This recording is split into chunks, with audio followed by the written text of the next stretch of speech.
बिस्मिल्लाहिर्रहमानिर्रहीम। आज का हमारा जो लेक्चर है वो है इलेक्ट्रॉनिक इफ़ेक्ट के बारे में। तो इलेक्ट्रॉनिक इफ़ेक्ट जो होते हैं वो किसी भी ग्रुप या एटम के बारे में अगर आप उसके इलेक्ट्रॉनिक्स इफ़ेक्ट्स के बारे में अगर आप जानते हैं तो उससे आप इजीली किसी भी रिएक्शन का मैकेनिज़्म मालूम करवा सकते हैं। इलेक्ट्रॉनिक इफ़ेक्ट होते हैं, ये हेल्प करते हैं आपको कि जो इलेक्ट्रॉन विथड्रॉइंग ग्रुप हैं, इलेक्ट्रॉन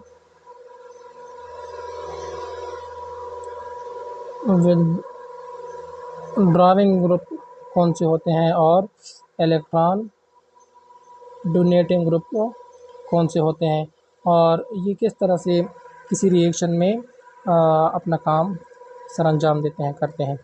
तो अगर इलेक्ट्रॉनिक इफ़ेक्ट के बारे में आपको पता है तो आप पोजीशन ऑफ कर्ली एरो का भी पोजीशन ऑफ कर्ली एरो किस तरह से आपने एरो को लगाना है ये भी आपको मालूम हो सकता है। और आपको जो reactive intermediate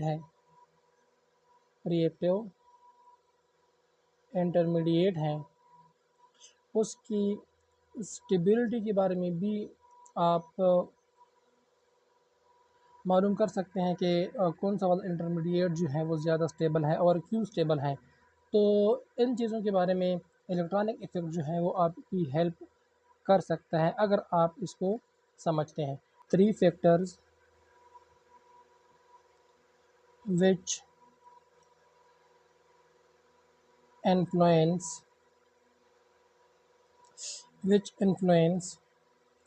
properties of atom or groups. तो उसमें कौन कौन सी हैं? फर्स्ट वाला जो है वो है इंडक्टिव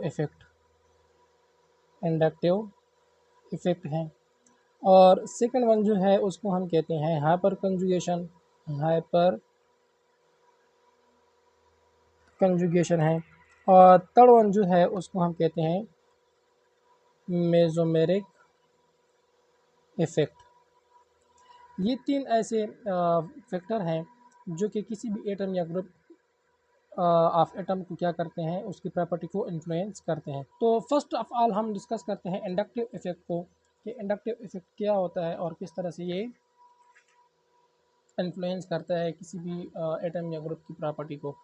तो इंडक्टिव इफ़ेक्ट जो होता है, अगर हम देखें किसी भी एटम को, जिस तरह यहाँ पर मैंने लिखा है कि अगर हमारे पास कोई सी दो एटम हैं जिन्होंने बॉन्ड बनाया है और वो दोनों एटम एक दूसरे से मुख्तलिफ हैं, डिफरेंट हैं, तो वहाँ पर जो इलेक्ट्रॉन होते हैं बॉन्ड में वो इक्वली शेयर नहीं होते। जिस तरह के अगर यहाँ पर मैंने एक एग्ज़ाम्पल लिखूँ, हमारे पास लेट्स सपोज कार्बन है, ये अटैच है क्लोरीन के साथ। अब क्लोरीन की इलेक्ट्रोनेगेटिविटी और कार्बन की इलेक्ट्रोनेगेटिविटी, इन दोनों की जो इलेक्ट्रोनेगेटिविटी है वो एक दूसरे से डिफरेंट है। अब यहाँ पर ये जो क्लोरीन है ये इलेक्ट्रॉनों को अपनी तरफ खींचने की कोशिश करवाता है। ये इलेक्ट्रॉन क्या करता है, इलेक्ट्रॉनों को अपनी तरफ खींचने की कोशिश करता है। और जब ये इलेक्ट्रॉनों को अपनी तरफ अट्रैक्ट करवाता है तो इसके ऊपर पार्शियल नेगेटिव चार्ज आता है और इसके ऊपर पार्शियल पॉजिटिव चार्ज आता है। अब पार्शियल नेगेटिव का मतलब क्या है, इलेक्ट्रॉन रिच है और इसका मतलब क्या है, इलेक्ट्रॉन डिफिशेंट। इसको कहते हैं। अब यहाँ पर ये जो क्लोरीन है, चूँकि इसकी इलेक्ट्रोनेगेटिविटी ज़्यादा होती है, ये इलेक्ट्रॉनों को अपनी तरफ खींचता है, तो यहाँ पर ये जो बॉन्ड होता है ओवरऑल ये बॉन्ड पोलर बन जाता है, ये बॉन्ड पोलर बन जाता है। और ये जो इंडक्टिव इफ़ेक्ट है इसको हम डिनोट करते हैं यहाँ पर एक इस तरह से हम क्या करते हैं, इसको डिनोट करवाते हैं।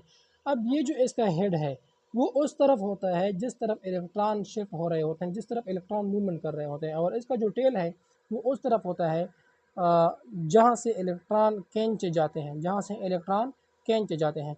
अब ये जो क्लोरीन है ये इलेक्ट्रॉनों को अपनी तरफ खींचता है, तो इसीलिए यहाँ पर इस एरो को हम इस तरह से लगा सकते हैं, इसके ऊपर हम लगाते हैं इस तरह से हम लगाते हैं। तो इसका मतलब क्या हुआ कि ये जो क्लोरीन है ये इलेक्ट्रॉनों को अपनी तरफ खींच रहा है और अपने ऊपर पार्शियल नेगेटिव चार्ज ला रहा है और कार्बन के ऊपर पार्शियल पॉजिटिव चार्ज लेके आ रहा है। अब यहाँ पर अगर लेट सपोज ये हमारे पास एक बाण है, इसके साथ एडजेसेंट पर कोई और भी कार्बन अटैच है इस तरह से।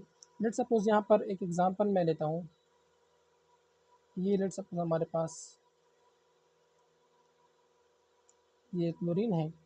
अब ये क्लोरीन क्या करता है, ये क्लोरीन इलेक्ट्रॉनों को अपनी तरफ खींचता है, ये इलेक्ट्रॉनों को अपनी तरफ खींचता है थ्रू इंडक्टिव इफेक्ट। ये अपनी तरफ इलेक्ट्रॉनों को खींचता है तो ये अपने ऊपर पार्शियल पॉजिटिव चार्ज लेके आता है और यहाँ पर जो कार्बन होता है उसके ऊपर पार्शियल पॉजिटिव चार्ज लेके आता है। और इसके साथ चूंकि ये इलेक्ट्रॉन क्या हुआ, इलेक्ट्रॉन डिफिशिएंट बन गया। अब ये जो कार्बन होता है यहाँ पर जो ग्रुप होता है, अल्काइल ग्रुप होता है, ये क्या करता है थ्रू इंडक्टिव इफेक्ट इसको अपने इलेक्ट्रॉन डोनेट करना शुरू करवा देता है। इसको इस तरह से ये क्लोरीन इससे इलेक्ट्रॉन ले रहा है और ये जो पार्शियल पॉजिटिव चार्ज है ये अब जब भी पॉजिटिव चार्ज किसी स्पीशीज के ऊपर आती है तो वो उसकी इलेक्ट्रोनेगेटिविटी समवत ज़्यादा हो जाती है और ये अपने साथ जुड़े जो ग्रुप होते हैं जिसकी इलेक्ट्रोनेगेटिविटी इससे थोड़ी फिर कम हो जाती है, वो क्या करती है फिर ये जो पॉजिटिव चार्ज है वो उस इलेक्ट्रॉनों को अपनी तरफ खींचना शुरू कर देता है। तो यहाँ पर जो कार्बन आता है, अल्काइल ग्रुप आता है, उसके ऊपर इस तरह से हम डबल क्या लगा लेते हैं, पार्शियल चार्ज लगा लेते हैं। इसका मतलब क्या है कि यहाँ इसका जो पार्शियल चार्ज है वो बहुत ज़्यादा पार्शियल चार्ज है और इसका जो पार्शियल चार्ज है वो समवट कम है। और ये जो पार्शियल चार्ज है इसको कम करवाने के लिए यहाँ से ये जो यहाँ पर जो ग्रुप होता है वो क्या करता है, इस ये ग्रुप इसको अपने इलेक्ट्रॉन दे देते हैं इसको स्टेबलाइज बनाने के लिए और यहाँ पर इस तरह से पार्शियल चार्ज आ जाता है। अब इसका पार्शियल चार्ज जो है वो सबसे कम है और इसका पार्शियल चार्ज उससे ज़्यादा है और इसका जो पार्शियल चार्ज है वो उससे ज़्यादा है। क्यों? क्योंकि यहाँ पर क्लोरीन जो है उसकी इलेक्ट्रोनेगेटिविटी बहुत ही ज़्यादा है और ये इलेक्ट्रॉनों को अपनी तरफ बहुत शिद्दत से अपनी तरफ ये क्या करता है, इलेक्ट्रॉनों को खींचता है, जिसकी वजह से इसके ऊपर बहुत ज़्यादा पॉजिटिव चार्ज आता है। लेकिन उसके मुकाबले में अगर हम यहाँ पर देखें तो ये इलेक्ट्रॉनों को उतनी ज़्यादा शिद्दत से इसको नहीं देता और ना ही उतनी शिद्दत से ये क्या करवा सकता है, अट्रैक्ट करवा सकता है। तो इसलिए यहाँ पर जो पार्शियल पॉजिटिव चार्ज है और ये जो पार्शियल पॉजिटिव चार्ज है ये समवट कम हो जाते हैं और इसी तरह से ये कार्बन इसको अपनी इलेक्ट्रॉनों को ट्रांसफ़र करवाता है और इस तरह से ये जो होता है ये अपनी तरफ क्या कर ये जो है कार्बन है ये इसको क्या करवाता है, इलेक्ट्रॉन डोनेट करवाता है और इस तरह से इंडक्टिव इफेक्ट जो होता है वो पूरी मॉलिक्यूल के ऊपर क्या हो जाता है, स्प्रेड हो जाता है बहुत ही क्विकली। अब हम यहाँ पर बात करते हैं तो हमारे पास क्या होता है, एक होता है पॉजिटिव इंडक्टिव इफेक्ट होता है और एक होता है हमारे पास नेगेटिव इंडक्टिव इफेक्ट होता है। पॉजिटिव इंडक्टिव इफेक्ट कौन सा वाला होता है, पॉजिटिव इंडक्टिव इफेक्ट वो वाला होता है जो इलेक्ट्रॉन डोनेटिंग होता है। पॉजिटिव इंडक्टिव इफेक्ट प्लस आई ग्रुप, तो प्लस आई ग्रुप जो होते हैं वो कौन से होते हैं, जो इलेक्ट्रॉन डोनेटिंग होते हैं, जो इलेक्ट्रॉन डोनेटिंग होते हैं। जिस तरह के हमारे पास मेटल्स हैं ये क्या करते हैं, इलेक्ट्रॉनों को डोनेट करते हैं। मेटल्स की प्रॉपर्टी क्या होती है, जो आसानी के साथ अपने इलेक्ट्रॉनों को लॉस करते हैं। जिस तरह से हम एग्जांपल लेते हैं आर्गेनोलिथियम की, आर्गेनो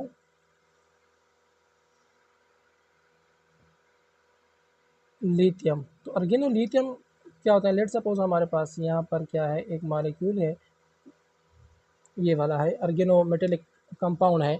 इसमें ये जो लिथियम है ये क्या करता है, अपने इलेक्ट्रॉनों को कार्बन की तरफ शिफ्ट करवाता है इस तरह ये। अब इसके ऊपर पार्शियल पॉजिटिव चार्ज आया और इसके ऊपर पार्शियल नेगेटिव चार्ज आया।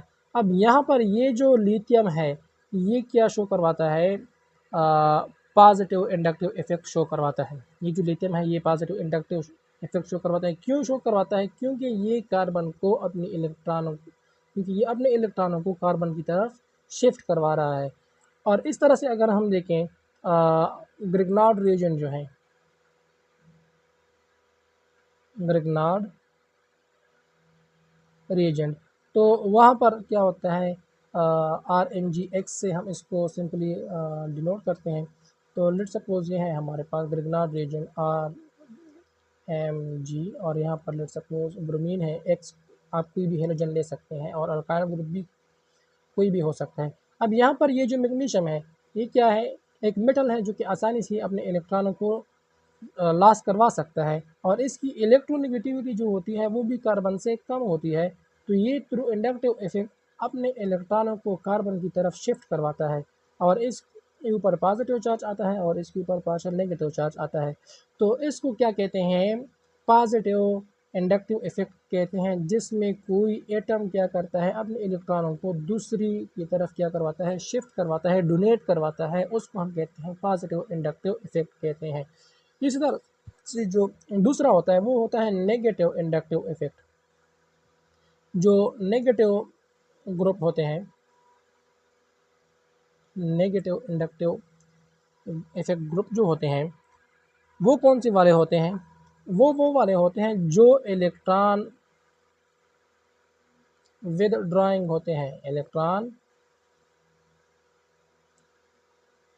विद ड्राइविंग ग्रुप होते हैं।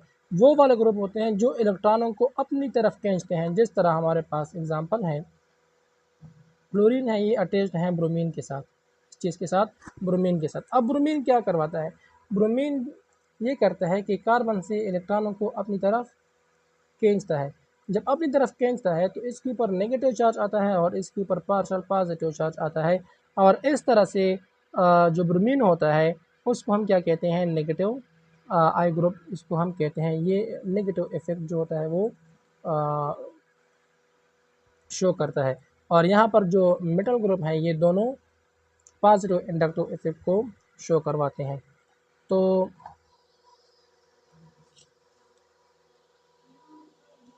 अच्छा, अब लेट सपोज हमारे पास एक एग्जांपल है जिसमें दो इलेक्ट्रोनेगेटिव अटैच्ड हैं एक ही टाइम पर। लेट सपोज हमारे पास ये एक एग्जांपल है,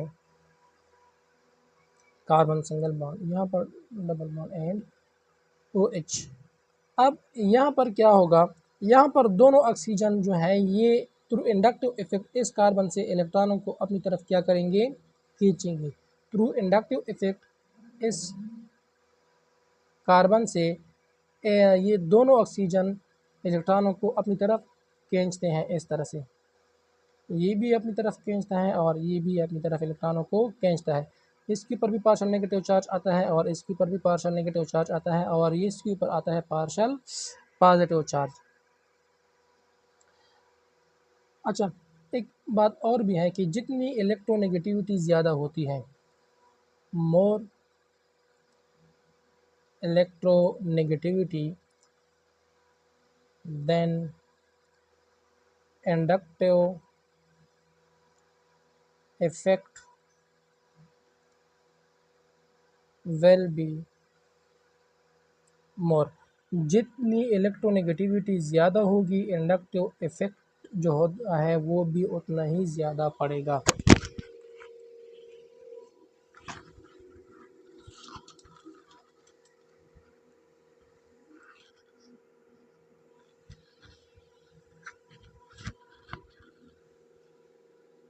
अच्छा, अब हम यहाँ पर बात करते हैं कार्बोकेटाइंस की,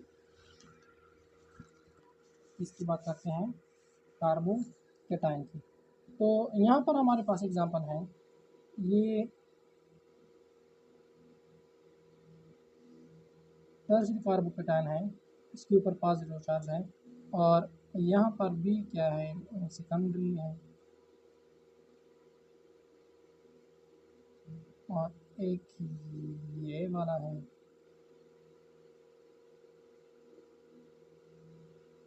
और लेट्स सपोज एक ये कार्बोकेटाइन है। अच्छा, अब ये जितनी भी कार्बोकेटाइन है इसमें सबसे ज़्यादा स्टेबिलिटी कौन रखता है, अगर हम यहाँ पर देखें तो ये जो अल्काइल ग्रुप होते हैं ये इलेक्ट्रॉन डोनेटिंग ग्रुप होते हैं, ये पॉजिटिव इंडक्टिव इफेक्ट रखते हैं। ये जो अल्काइल ग्रुप होते हैं ये पॉजिटिव इंडक्टिव इफेक्ट रखते हैं और इस पॉजिटिव चार्ज को स्टेबलाइज करते हैं। तो जितना पॉजिटिव चार्ज ज़्यादा स्टेबलाइज होगा उतना ही ये जो मॉलिक्यूल होगा वो इंटरमीडिएट होगा, वो ज़्यादा स्टेबल बनेगा। तो सबसे ज़्यादा स्टेबल ये वाला है, क्योंकि यहाँ पर 1 2 3 अल्काइल ग्रुप अटैच है। इसके मुकाबले में अगर हम ये वाले देखें तो ये भी इलेक्ट्रॉन डोनेटिंग है और ये जो है ये भी इलेक्ट्रॉन डोनेटिंग है। तो इसमें जो सेकंड नंबर पर स्टेबल होगा वो ये वाला होगा। और यहाँ पर अगर हम देखें तो यहाँ पर सिर्फ एक ही अल्काइल ग्रुप अटैच है, तो यहाँ पर ये भी इलेक्ट्रॉन दे रहा है, लेकिन चूंकि ये एक ही अल्काइल ग्रुप अटैच है तो उसका जो इलेक्ट्रॉन इसकी पॉजिटिव की जो स्टेबलाइजेशन होगी वो इसके मुकाबले में समवट कम होगी। और अगर हम यहाँ पर आखिर में देखें तो आखिर पर में कोई भी अल्काइल ग्रुप अटैच नहीं है, तो ये वाला जो है ये सबसे लीस्ट स्टेबल होगा और ये वाला जो है ये मोर स्टेबल होता है। अब अगर हम यहाँ पर एक और देखें, लेट सपोज हमारे पास एक कार्बोकेटायन है, यहाँ पर भी क्लोरीन अटैच है, यहाँ पर भी क्लोरीन अटैच है, यहाँ पर क्लोरीन अटैच है, कार्बन है इसमें, यहाँ पर भी क्लोरीन अटैच है, यहाँ पर भी क्लोरीन अटैच है और यहाँ पर हाइड्रोजन अटैच है। अब इन दोनों में से कौन सा वाला मोर स्टेबल होगा, ये वाला मोर स्टेबल होगा या ये वाला मोर स्टेबल होगा। अब अगर हम क्लोरीन देखें तो क्लोरीन इलेक्ट्रॉनों को अपनी तरफ खींच रहा है, अपनी तरफ खींच रहा है, ये तीनों क्लोरीन जो है ये इलेक्ट्रॉनों को अपनी तरफ खींच रहे होते हैं। अब यहाँ पर ऑलरेडी पार्शियल पॉजिटिव चार्ज मौजूद है और क्लोरीन और भी इलेक्ट्रॉनों को अपनी तरफ खींच रहा है, तो इसलिए ये जो मॉलिक्यूल है ये और भी डिस्टेबलाइज होता है, इसकी स्टेबिलिटी और भी कम होती है। और अगर हम यहाँ पर देखें तो यहाँ पर भी क्लोरीन इलेक्ट्रॉनों को खींच रहा है और यहाँ पर भी जो पेयर्ड इलेक्ट्रॉन है, यहाँ पर शेयर्ड पेयर्ड इलेक्ट्रॉन है उसको क्लोरीन अपनी तरफ खींच रहा है। लेकिन यहाँ पर 2 क्लोरीन है और यहाँ पर 3 क्लोरीन है, तो 3 क्लोरीन जो होते हैं वो ज़्यादा इंडक्टिव इफेक्ट डालते हैं और जो 2 होते हैं वो कम नेगेटिव इफेक्ट डालते हैं। तो इसलिए ये वाला जो होता है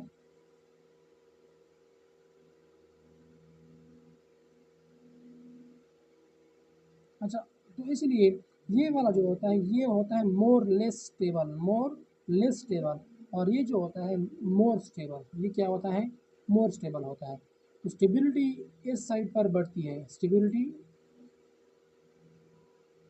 इंक्रीज होती है और इस साइड पर स्टेबिलिटी क्या करती है, डिक्रीज होती है। तो ये वाला मोर स्टेबल है और ये वाला लेस स्टेबल है। ये जो हमने ग्रेटर लगाया है इसका मतलब क्या है, more less stable, more less stable. इसको अगर हम इस साइड पर लेंगे तो इसका मतलब है कि ये वाला ग्रिड इसकी स्टेबिलिटी ज़्यादा है और इसकी स्टेबिलिटी कम है। हाइपर कंजुगेशन जो होता है उसमें कार्बन कार्बन सिंगल बॉन्ड और कार्बन हाइड्रोजन बॉन्ड जो होता है, कार्बन हाइड्रोजन बॉन्ड, इसकी डोनेशन होती है, इसकी डोनेशन होती है, किसको डोनेशन होती है, उस अल्काइल ग्रुप को ये इनको डोनेट करवा सकता है जिसमें एम्प्टी अनहाइब्रिडाइज्ड पी ऑर्बिटल मौजूद हो, जिसके ऊपर पॉजिटिव चार्ज हो और वो उसको स्टेबलाइज करवाएं। जिस तरह अगर हम यहाँ पर एग्ज़ाम्पल देखें तो लेट सपोज हमारे पास एग्ज़ाम्पल है कार्बन, कार्बन और यहाँ पर इसके साथ है अल्काइल ग्रुप और इस साइड पर इसके साथ है अल्काइल ग्रुप अटैच है और यहाँ पर इसके साथ क्या है, एमटीपी ऑर्बिटल है, यहाँ पर इसके साथ एमटीपी ऑर्बिटल है और इसके ऊपर पार्शियल पॉजिटिव चार्ज है। और यहाँ पर मैं इस तरह से शो करवाता हूँ, ये इसका पी ऑर्बिटल है और यहाँ पर भी हाइड्रोजन है और यहाँ पर भी क्या है, हाइड्रोजन मौजूद है। अब ये यहाँ पर भी क्या है, हाइड्रोजन है। अब देखो यहाँ पर पी ऑर्बिटल क्या है, मौजूद है जो कि एम्प्टी है और इसके ऊपर पार्शियल पॉजिटिव चार्ज है। अब ये जो सिग्मा बॉन्ड बना है इस कार्बन का, ये क्या करता है, थ्रू हाइपर कंजुगेशन इसको अपने इलेक्ट्रॉन ट्रांसफ़र करवाता है। इस खाली पाई इस खाली पी ऑर्बिटल में ये अपने इलेक्ट्रॉनों को शिफ्ट करवाता है, इसके अंदर ये अपने इलेक्ट्रॉनों को शिफ्ट करवाता है ताकि ये क्या हो जाए, स्टेबल बन जाए। तो इसको क्या कहते हैं, हाइपर कंजुगेशन कहते हैं। इसको हम इस तरह से भी समझ सकते हैं कि लेट सपोज हमारे पास क्या है, कार्बन है, इसके साथ हाइड्रोजन है, लेट सपोज ये भी अल्काइल ग्रुप है और ये भी अल्काइल ग्रुप है और यहाँ पर कार्बन है, इसके ऊपर पॉजिटिव चार्ज है और इसके ऊपर CH2 है। अब ये वाला जो कार्बन है, ये वाला जो कार्बन है इसको हम क्या कहते हैं, अल्फ़ा कार्बन कहते हैं, इसको हम अल्फ़ा कार्बन कहते हैं। अब ये क्या करता है, लेट्स इसको मैं यहाँ पर लिख लेता हूँ कि ये जो एक हाइड्रोजन है इसका, ये जो एक हाइड्रोजन है इस हाइड्रोजन को ये इस एच पॉजिटिव की सूरत में लॉस करवाता है और यहाँ पर ये इस कार्बन के साथ डबल बॉन्ड बनाता है, इसके साथ डबल बॉन्ड बनवाता है। अब ये जो हाइड्रोजन है ये ऐसा नहीं होता कि ये यहाँ से बिल्कुल चला जाता है, यहाँ पर इलेक्ट्रॉनों की डेंसिटी बहुत ही ज़्यादा होती है, यहाँ पर इलेक्ट्रॉनों की डेंसिटी बहुत ही ज़्यादा होती है, यहाँ पर ये यहाँ पर ही रहता है, लेकिन ये इसको स्टेबलाइज़ करवाता है। तो समझाने के लिए हम इस तरह से कह सकते हैं कि अगर ये अपने एक हाइड्रोजन को क्या करवाएं, लॉस करवाएं, तो ये यहाँ पर डबल बॉन्ड बना लेता है, सिंगल बॉन्ड की शिफ्टिंग हो जाती है। यहाँ पर सिग्मा बॉन्ड था और वो सिग्मा बॉन्ड जो है वो यहाँ पर इस कार्बन के साथ इसने एक ही बॉन्ड बनाया।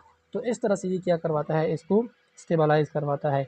अब यहाँ पर अगर हम एग्ज़ाम्पल लें, लेट सपोज़ हमारे पास मॉलिक्यूल है, ये वाला है, ये अल्कीन है हमारे पास, यहाँ पर क्या CH3 मौजूद है, यहाँ पर CH3 है और यहाँ पर हाइड्रोजन है और यहाँ पर भी हाइड्रोजन है, और एक ये वाला है CH3 यहाँ पर भी हाइड्रोजन है और यहाँ पर भी हाइड्रोजन है, और यहाँ पर भी अगर हम एक ले लें, यहाँ पर CH3 है और यहाँ पर CH3 है, यहाँ पर हाइड्रोजन है और यहाँ पर हाइड्रोजन है। तो अगर कोई हमसे पूछे कि इन तीनों में से कौन सा वाला जो है वो ज़्यादा स्टेबल होगा, तो हम डायरेक्टली कह सकते हैं कि जितने अल्फ़ा हाइड्रोजन होंगे उतने ही इसके रेजोनेटिंग स्ट्रक्चर होंगे, और जितनी ज़्यादा रेजोनेटिंग स्ट्रक्चर होते हैं उतनी ही मॉलिक्यूल की स्टेबिलिटी ज़्यादा हो जाती है। अच्छा, पहले तो हम समझते हैं कि अल्फ़ा हाइड्रोजन कौन से होते हैं। ये वाला जो कार्बन होता है जो डबल बॉन्ड के साथ अटैच होता है, ये वाला कार्बन, इसको हम कहते हैं अल्फ़ा कार्बन, और इस कार्बन के साथ जो हाइड्रोजन अटैच होते हैं उसको हम कहते हैं अल्फ़ा हाइड्रोजन। क्या कहते हैं इसको? अल्फ़ा हाइड्रोजन कहते हैं। जिस तरह इसके साथ ये वाले हैं और इसके साथ ये वाले हैं, यहाँ पर भी अल्फ़ा हाइड्रोजन मौजूद है और यहाँ पर ये वाला जो है ये भी अल्फ़ा हाइड्रोजन मौजूद है। ये अल्फ़ा हाइड्रोजन नहीं है, ये अल्फ़ा हाइड्रोजन नहीं है, ये जो दोनों हैं ये अल्फ़ा हाइड्रोजन नहीं है। क्यों? क्योंकि ये डायरेक्टली इसके साथ अटैच हैं। अल्फ़ा हाइड्रोजन कौन से होते हैं? जो अल्फ़ा कार्बन के साथ मौजूद हो। तो अल्फ़ा कार्बन ये है और इसके साथ जो हाइड्रोजन होंगे वो अल्फ़ा हाइड्रोजन कहलाएंगे। अब यहाँ पर अगर हम देखें तो सबसे ज़्यादा स्टेबल कौन सा होता है? सबसे ये A, B एंड C। तो फर्स्ट ऑफ ऑल हम इन दोनों में देखते हैं। तो यहाँ पर मैंने क्या बात की पहले कि जितनी ज़्यादा अल्फ़ा हाइड्रोजन होते हैं उतनी ही ज़्यादा क्या होती है, रेजोनेटिंग स्ट्रक्चर होते हैं। जितनी ज़्यादा रेजोनेटिंग स्ट्रक्चर होते हैं उतनी ही ज़्यादा स्टेबिलिटी आती है। अल्फ़ा हाइड्रोजन जितने ज़्यादा होते हैं उतनी ही ज़्यादा रेजोनेटिंग स्ट्रक्चर बनते हैं और उतनी ही ज़्यादा उसकी स्टेबिलिटी आती है। तो इन दोनों में अगर हम देखें तो इसको मैं यहाँ पर इस तरह से लिख सकता हूँ कि ये कार्बन कार्बन डबल बॉन्ड है और यहाँ पर कार्बन इसके साथ ये हाइड्रोजन और ये वाला भी क्या है, एक हाइड्रोजन है।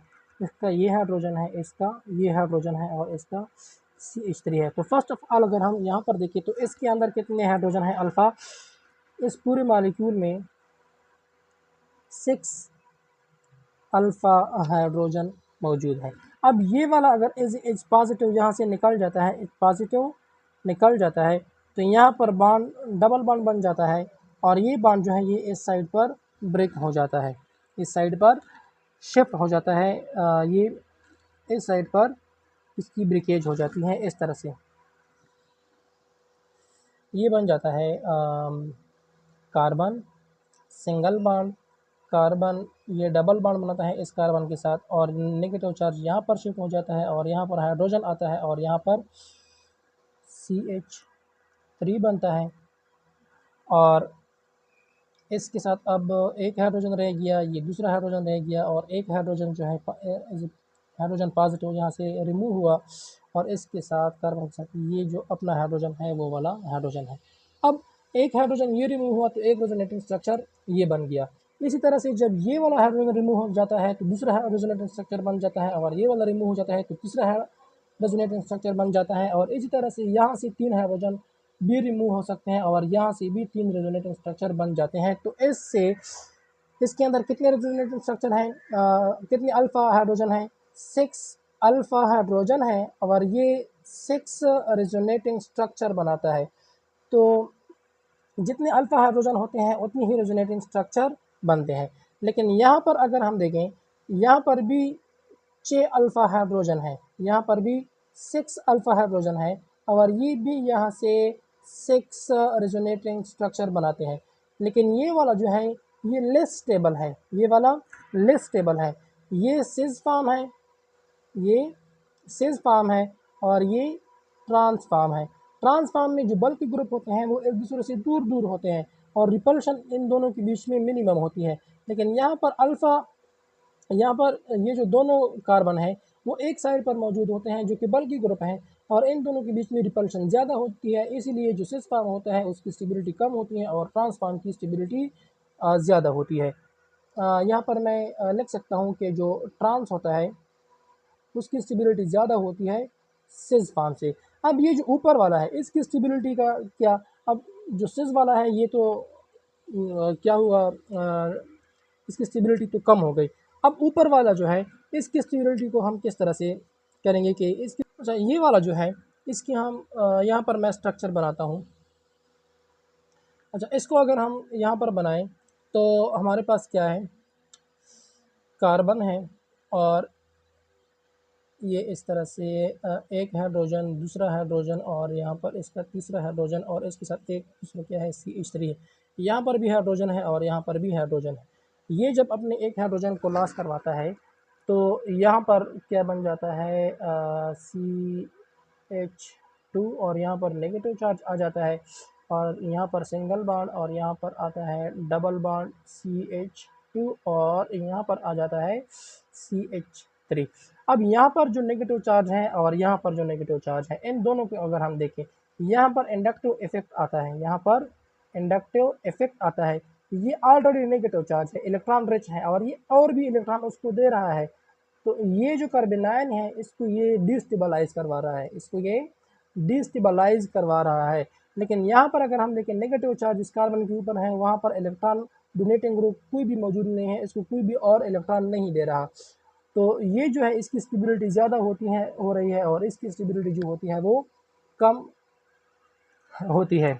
क्यों? क्योंकि यहाँ पर इलेक्ट्रॉन विड्रॉइंग ग्रुप है, ये ऑलरेडी नेगेटिव चार्ज और भी इलेक्ट्रॉन ट्रांसफ़र करवा रहा है और यहाँ पर ये जो ग्रुप है इसके साथ कोई भी और इलेक्ट्रॉन डोनेटिंग ग्रुप जो है वो मौजूद नहीं है जो इसको इलेक्ट्रॉन दे दें। तो इसलिए ये जो नेगेटिव चार्ज है ये समवट स्टेबल होता है as compared to this one. इसलिए हम कह सकते हैं कि जो ए है ये सबसे ज़्यादा स्टेबल है, इसके बाद बी और इसके बाद सी।